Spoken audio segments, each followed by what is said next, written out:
Централен дневник на регионалната К1. Добро вечер. Настаните кои го одбележаа денот ги донесуваме веднаш по кратките најави. Останете со нас. Реформите на Министерството за здравство ја подобрија здравствената услуга.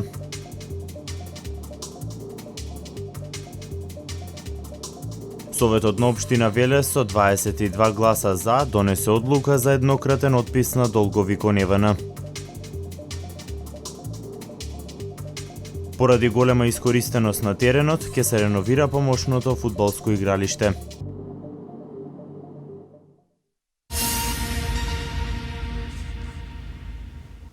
Македонија има воден капацитет за работа на околу 400 мали хидроцентрали. Затоа експертите сметаат дека државата треба да го искористи водниот ресурс наместо да увезува електрична енергија. Македонија има воден капацитет за работа на околу 400 мали хидроцентрали. За сега дозволи за производство на зелена енергија има издадено за околу 100. Експертите велат, државата мора да го искористи водениот ресурс наспроти огромните девизни средства за увоз на електрична енергија. Од владата најава за планирани вложувања во реконструкција и изградба на мали хидроцентрали. Јас би сакал само да потенцирам дека ваков вид на инвестиции во обновливи извори на енергија за производство на електрична енергија, значи област која што е од огромно значење не само во Република Македонија, туку и широко и во Европа и во светот во последниот период во значителна мера го подобрува и енергетскиот биланс на Република Македонија со тоа што го зголемуваме процентот на учество на обновливите извори на енергија во севкупното производство на електрична енергија во Република Македонија, со што се подобрува и имиџот на Република Македонија со рационално искористување на обновливите извори на енергија за производство на електрична енергија. Неделава во употреба беа пуштени 5 мали хидроцентрали од хидросистемот Бошава. 33 милиони 100.000 киловат-часови електрична енергија проектирани се истите да произведуваат на годишно ниво.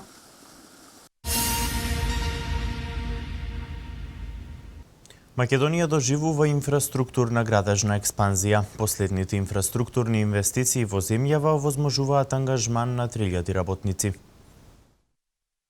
Македонија доживува инфраструктурна градежна експанзија. Во тек изградба на 3 автопати, а покрај тоа се градат и регионални и локални патишта. Со тоа Македонија треба да го превземе лидерското место во регионот по безбедни и брзи патишта. Изградбата на патиштата е причина градежните компании да имаат полни раце работа, а тоа пак ќе придонесе за подобра комуникација на луѓето и за функционирањето на бизнис заедницата. Особено значајно што се отвораат нови работни места. Во овој момент во инвестициите во изградбата на патиштата се ангажирани околу 3000 работници, а имајќи во преди дека во следната година се очекува проширување на голем дел од проектите, како и воведување во работа на нови патни правци, се очекува овој број дополнително да расте. Интензивните инвестиции во патната инфраструктура започнаа пред неколку години. Врвот се достигна минатата кога започна изградбата на двете автопатски делници од Скопје до Штип и од Кичево до Охрид. Автопатот Демир Капија Смоквица треба да биде готов кон крајот на 2016-та, додека 2 години подоцна и Скопје Штип и Кичево Охрид.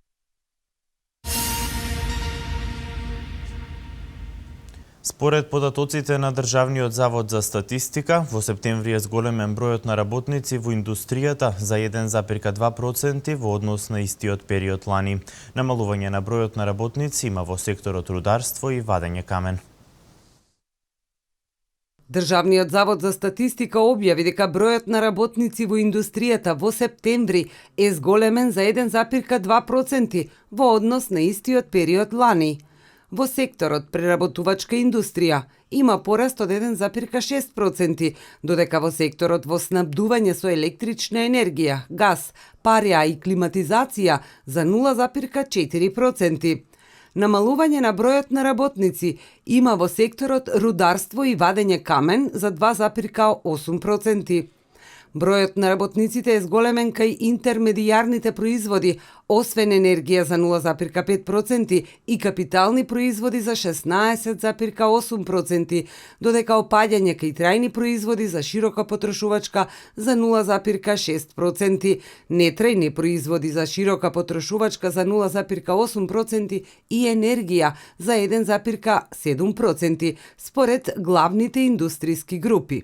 Бројот на работници во индустријата е зголемен за 1,7% во периодот јануари-септември во споредба со истиот период минатата година.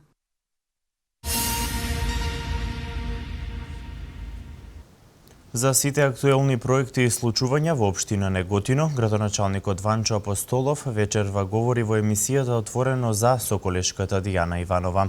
Емисијата Отворено за гледајте ја во 21 часот.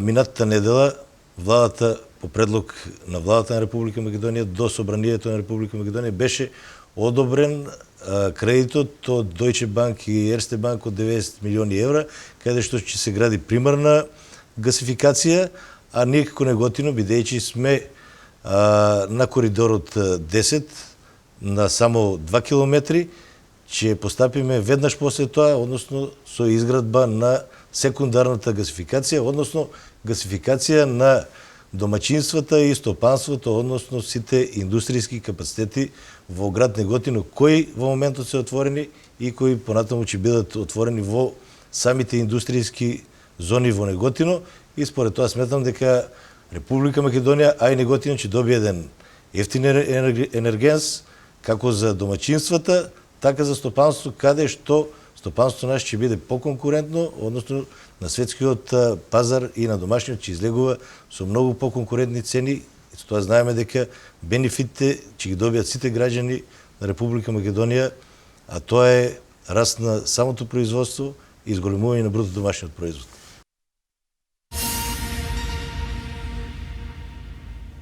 Реформите кои изминатите години Министерството за здравство ги спроведува вродуваат со плод. Се набавува нова медицинска опрема и во континуитет се подобрува здравствената услуга. Ова е дел од реакцијата која надлежните од Велешката болница ја доставија до редакцијата на К1 телевизија. За краток период направени се круцијални промени кои во целост го подобрија функционирањето и работата на општата болница во Велес. Ова стои во соопштението кое пристигна до редакцијата на К1 телевизија од страна на надлежните во Велешката болница. Оттаму велат дека се задоволни од реформите кои ги спроведува Министерството за здравство предводено од министерот Никола Тодоров. Според нив, набавена е нова медицинска опрема, подобрена е здравствената услуга за пациентите, упатени се доктори на специјализација во странство, а со законот за трансформација во редовен работен однос, решен е статусот на многу медицински лица, кои дотогаш биле со статус на волонтери или ангажирани под договор.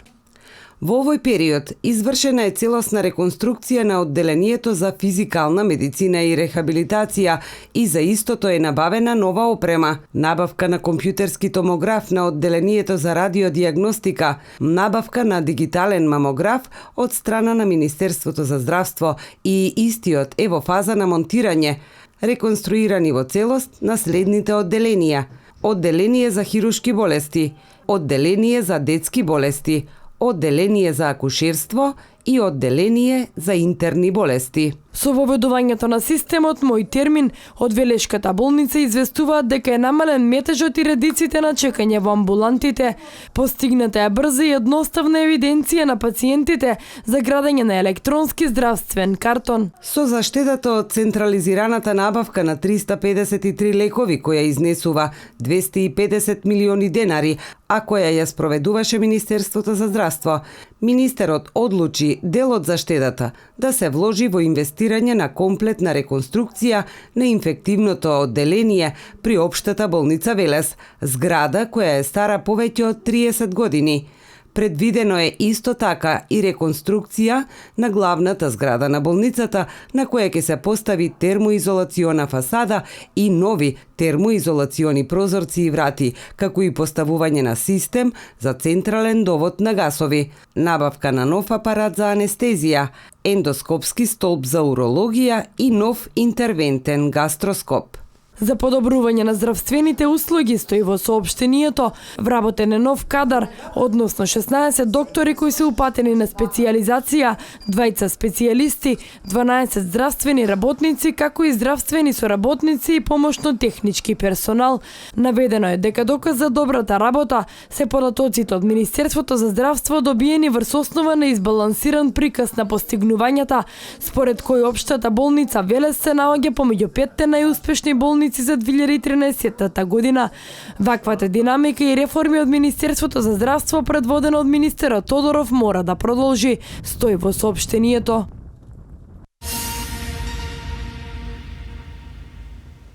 Советот на општина Велес со сите 22 гласа за донесе одлука за отпис на долгови кон ЕВН. Ова е втор отпис на долгови за лица или семејства кои од економски причини не можеле да ја подмират оваа обврска.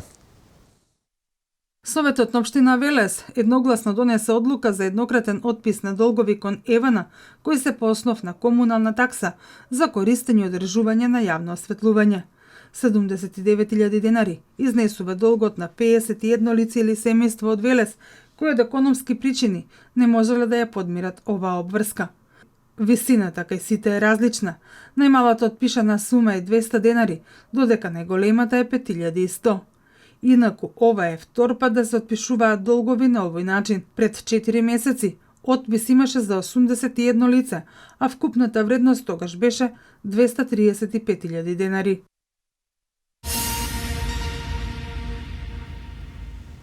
За реновацијата на атлетската патека на градскиот стадион во Велес потребни се минимум 400.000 евра. Општината ќе се обиде овие средства да ги обезбеди преку меѓународни проекти, додека во меѓувреме ќе се реновира помошното фудбалско игралиште. За реновирање на атлетската патека на градскиот стадион потребни се минимум 400.000 евра. Ова е скапа инвестиција. За да го реши овој проблем, општина Велес во соработка со Македонскиот олимписки комитет се обидува преку меѓународни проекти до Меѓународниот олимписки комитет да добијат средства за реновирање. Според стандардите на УЕФА, на терените на кои се одигруваат меѓународни надпревари, нема атлетски патеки. Ние сепак ќе се обидеме, има добро разбирање и во Фудбалската федерација на Македонија околу овој сегмент, ќе се обидеме да сето тоа го изменаџираме и да изнајдеме средства во иднина да го средиме и тартанот на атлетска патека на Велес, на игралиштето. Јавното претпријатие за стопанисување со спортски објекти Парк Спорт и општина Велес во соработка со Општинскиот фудбалски сојуз наскоро ќе ја санира и реновира тревната површина на помошното фудбалско игралиште. Знаете дека подолг временски период беше, бидејќи го немавме градскиот стадион, подолг временски период беше интензивно искористувано ова фудбалско игралиште. Состојбата на тревната површина побарува заради поквалитетни услови на сите оние кои што го користат овој терен, побарува санација и реновирање на тревната површина. Помошното фудбалско игралиште во Велес е донација на Агенцијата за спорт и млади.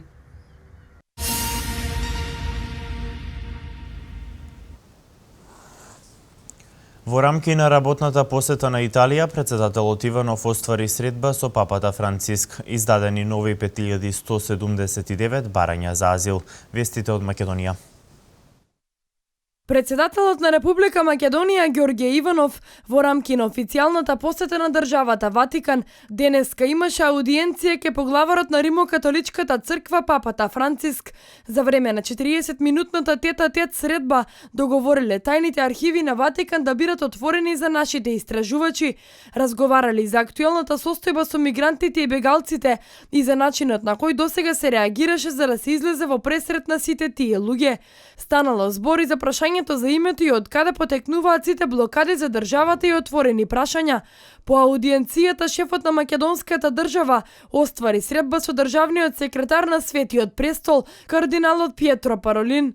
Иванов нему му врачил и покана идната година да ја посети Македонија, кога слави 1100 години од упокојувањето на големиот ученик на светите Кирил и Методи, нашиот патрон Свети Климент Охридски. На средбата станало збори за можна канонизација на мајка Тереза, која би требало да се реализира до година. Иванов во оваа пригода го најави и поставувањето спомен плоча за светите браќа Кирил и Методи во понеделник во црквата Санта Марија Маџоре во Рим, негова неколкугодишна иницијатива. Инаку ова е шеста негова посета на Ватикан, а прва на македонски претседател на Ватикан. Сите досегашни посети беа на денот на Свети Кирил и аудиенција на папата во склоп на свеченостите поврзани со Свети Кирил.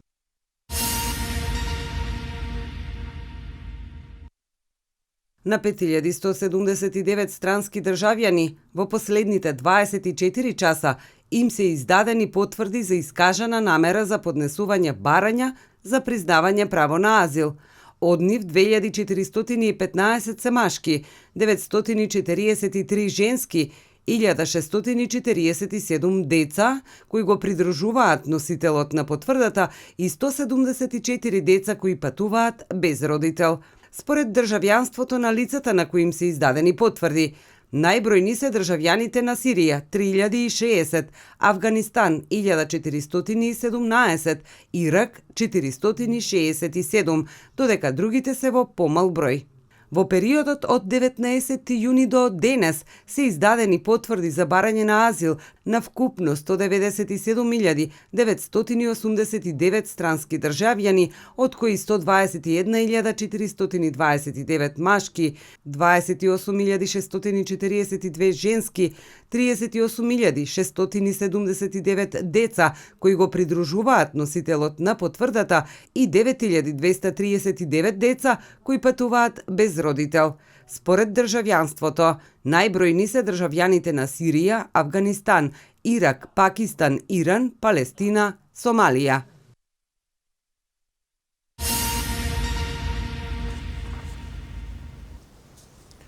Се урна руски патнички авион со повеќе од 200 патници веднаш по полетувањето. Трагичен Хелоуин во Букурешт. Околу 30 лица загинаа, а најмалку 160 се повредени во пожар во ноќен клуб. Ова е свето денеска. Авион на руската компанија Когалимавија се урнал во централен Синај со повеќе од 200 патници, соопштија египетските воздухопловни власти. Авионот се урнал веднаш по полетувањето од Шарм ел Шејк на летот кон Сент Петерсбург. Поголемиот број од патниците се руски државјани кои биле на одмор во Шарм ел Шејк. Авионот се урнал во планинското подрачје во централен Синај, а лошите временски услови го отежнуваат пристигањето на спасувачките екипи на местото на несреќата. Шефот на управата за воздухопловни несреќи во Египет, Ајман ел Мукадам, соопшти дека авионот исчезнал од радарите, а претходно побарал литно слетување до најблискиот аеродром поради дефект на радиоуредот. Се претпоставува дека авионот се урнал 25 минути по полетувањето. Причините за падот на авионот се непознати, а за расчистување на случајот формиран е кризен одбор. Информацијата ја потврдија и руските воздухопловни власти.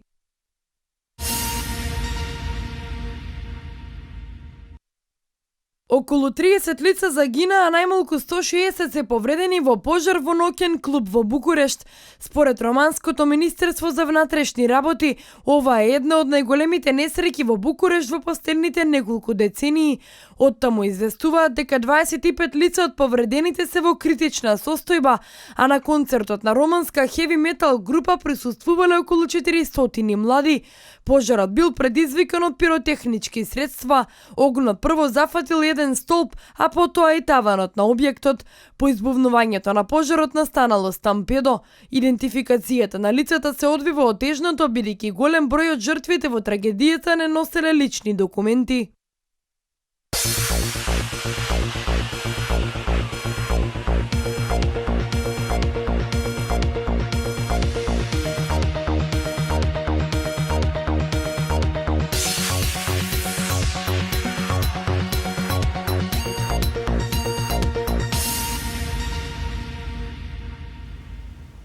Ракометниот клуб Борец загуби уште еднаш оваа сезона, овој пат од екипата на Радовиш. Крајниот резултат на мечот беше 25-32. Следуваат останатите вести од домашен спорт. Во четвртото коло од втората пинг-понгарска лига на Македонија се сретнаа двата велешки представника. Во него Борец тим беше поуспешен и ја забележа својата четврта победа во сезоната. Крајниот резултат на овој надпревар беше 5-2. Со оваа победа тие се искачија на делба на првата позиција на табелата, на која со максимален скор до сега првопласирана беше екипата на Астрион. Патриот Галакси со само една победа во сезоната се наоѓаат на предпоследната позиција. Во следното коло борец тим ќе биде слободен, затоа што по барање на противникот овој меч беше одигран претходно, додека Галакси ќе игра нагости против Винспин.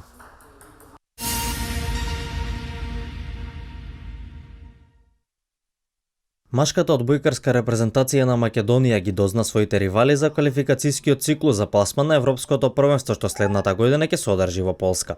За првото место во групата Ф ќе се бориме против старите познаници Чешка и Естонија, како и со Романија која е аутсайдер. Македонија има шанси да биде организатор на овој квалификацијски турнир, бидејќи одбојкарската федерација веќе поднела барања за истото.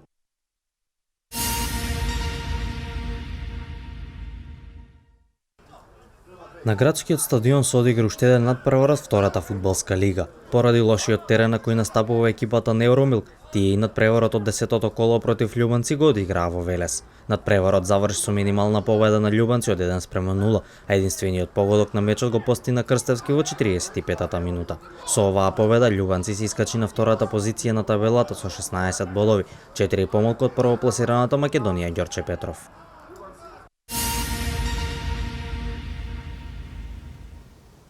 Одиграни надпревари во најквалитетните фудбалски лиги во Европа. Актуелниот шампион во Европската лига повторно загуби. Одиграни 12 надпревари во најквалитетната кошаркарска лига НБА. Меѓународен спорт. Во германското фудбалско првенство беше прекината победничката серија на Бајер Минхен. По 10 победи во низа тие на вчерашниот меч одиграа само 0:0 на гостински терен против Ајнтрахт. Атлетико Мадрид не успеа да победи на гостувањето кај Депортиво, иако имаа водство во првото полувреме. Крајниот резултат на овој дуел беше 1:1. Актуелниот шампион во Франција, пак екипата на ПСЖ, стигна до нова минимална победа. Одлучувачки беше голот на Ди Марија кој го постигна во 75-та минута.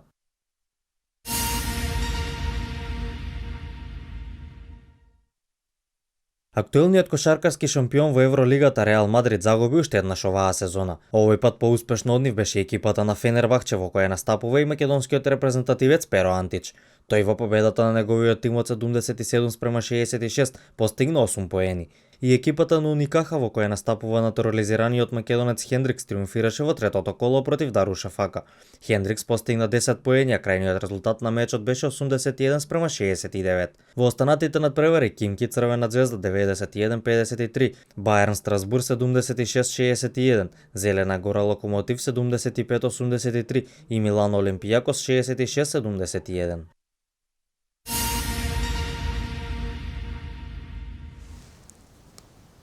Во најквалитетната кошаркарска лига во светот во текот на минатата ноќ беа одиграни 12 надпревари. Најинтересен беше оној помеѓу Орландо и Оклахома во кој Расел Вестбрук го спасуваше својот тим од пораз, откако погоди од половина терен за да избори продолженија. Тој мечот го заврши со 48 постигнати кошеви, 5 помалку од него имаше Кевин Дурант, а крајниот резултат на дуелот беше 139:136. На уште еден надпревар победникот беше добиен по продолженијата. Детројт го победи Чикаго со 98:94, откако во регуларниот дел дуелот заврши нерешено. Леброн Джеймс му даде 29 кошеви на својот поранешен клуб во победата на Кливленд против Мајами од 102:92. Актуелниот шампион Голден Стейт триумфираше на гостувањето кај Хјустон со 112:92, а Стеф Кари постигна 25 кошеви.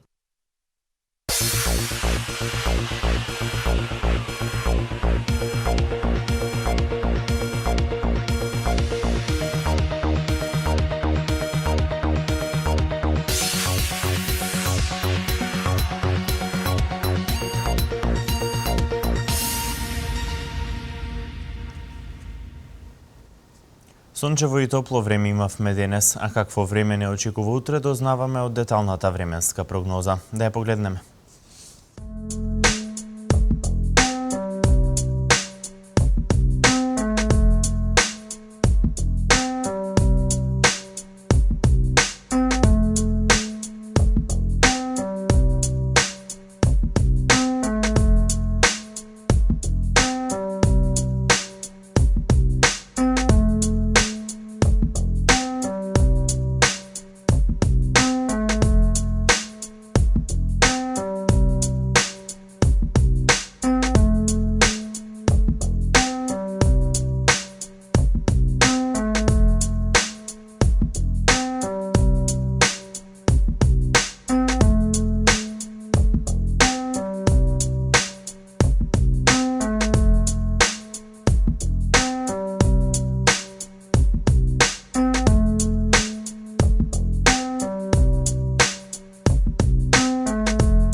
Благодарам на вниманието, почитувани. Останете и понатаму со нашата програма. Пријатно.